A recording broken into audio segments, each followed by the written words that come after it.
Bonjour Ambroise. Ces jours-ci, la capitale anglaise vit au rythme de Wimbledon, un tournoi de tennis qui ne ressemble à aucun autre, parce qu'il a, vous nous le confirmez, Ambroise, ses propres traditions, ce tournoi.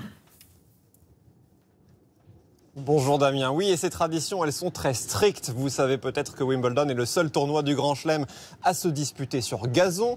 Les joueurs doivent uniquement porter du blanc. Ça, c'est un héritage de l'aristocratie anglaise qui tenait à être élégante en toutes circonstances. Mais ce matin, on vous parle d'une tradition qui n'est pas sportive. C'est celle des fraises à la crème qui envahissent les tribunes et même toute la ville de Londres pendant le tournoi.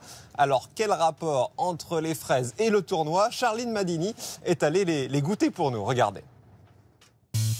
À Wimbledon, les petites balles jaunes ne sont pas les seules à faire tourner des têtes. L'autre star du Grand Chelem londonien fait saliver tous les spectateurs. C'est délicieux. On en a tellement entendu parler. J'ai toujours voulu essayer. Les fraises, c'est l'incontournable de ce très chic tournoi de tennis. Des fruits servis avec de la crème liquide, une recette simple mais savoureuse, partagée en tribune et sur les réseaux sociaux. Alors pour ces trois Françaises venues spécialement du Pays Basque pour le tournoi, moi j'adore la crème. Impossible de ne pas succomber à la tradition. Elles sont vraiment très très bonnes. C'est devenu tellement emblématique de manger des fraises à Wimbledon quand on regarde le tennis. C'est vraiment le symbole de... On a partout. Les fraises sont livrées chaque matin depuis le sud de l'Angleterre. Près de 40 tonnes en seulement 2 semaines. Et cette année, la récolte s'annonce exceptionnelle. On a connu notre mois d'avril le plus chaud.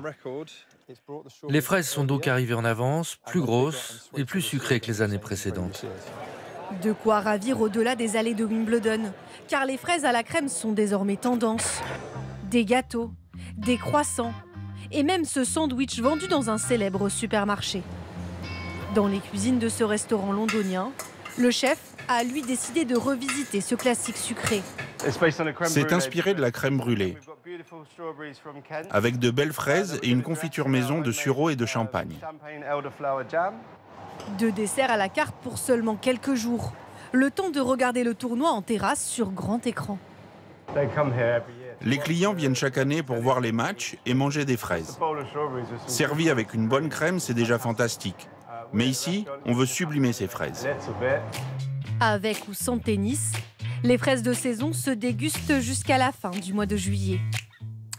Ambroise, je suppose que le tournoi cette année est marqué par une chaleur exceptionnelle. Vous confirmez ?